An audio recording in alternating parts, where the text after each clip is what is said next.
Jamie, back now with a look at the weather, and a lot of folks curious about just how much snow we're going to get. I mean, it really depends on where you live. Yeah, this one is going to be, it's just a swath that's coming through at a pretty good pace too. It's not really an all-day event, but it will be coming through, and just the dynamics of how this one's setting up does present the problem or the issue that, yes, there will be locally heavier snowfall within this band. We're going to highlight that coming up for you here in just a moment, but it should be light in that fluffy consistency, a little easier on the back, a little easier with the shovel. But again, if you end up with 4, 5, or 6 inches of snow, you're likely just going to grab the snowblower. And there's even some that'll grab that snowblower if it's just a little bit of a dusting, because you got to get your money's worth out of that snowblower every winter, don't you? But at least, yeah, we're not expecting that, what we like to call heart attack snow, the real wet, heavy stuff with this one. Even though we have really mild temperatures today, you think, well, boy, that puts us close to freezing. We could get, nope, we're going to have this cold front coming through first. That brings in all the cold air that we need for this system. And then the mid and upper level winds are going to help crank things up for us.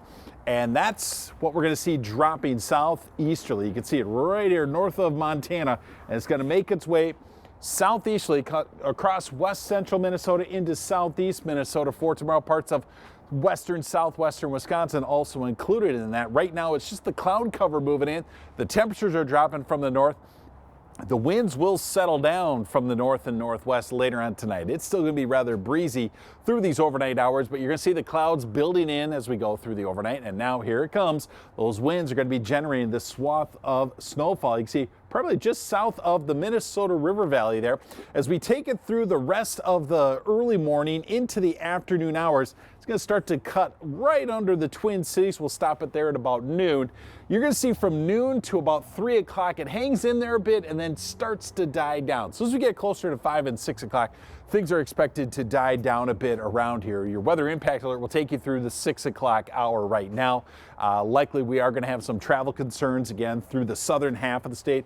But when we take a look at the snowfall expectation here, you're going to see how it kind of runs right along I-94 down and around the Minnesota River Valley. That's going to be that heavier swath right there. And that 2 to 4 plus is going to run right through the Minnesota River Valley between about Mankato and the very southern portion of the metro area, and may nose its way into southeast Minnesota. The forecast models have been adjusting back and forth just a little bit throughout the day and even from yesterday.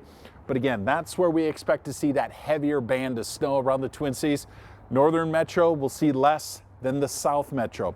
Overnight temperatures, take a look at this though. Yes, an abrupt return to some very cold temperatures for this time of year. And then for the wind chill tomorrow morning, as you step out the door, yeah, it's going to feel like winter once again. We had a couple of days here of some pretty nice numbers. You see for tomorrow there, the air temperatures, and then we get that warm up going. It won't take long.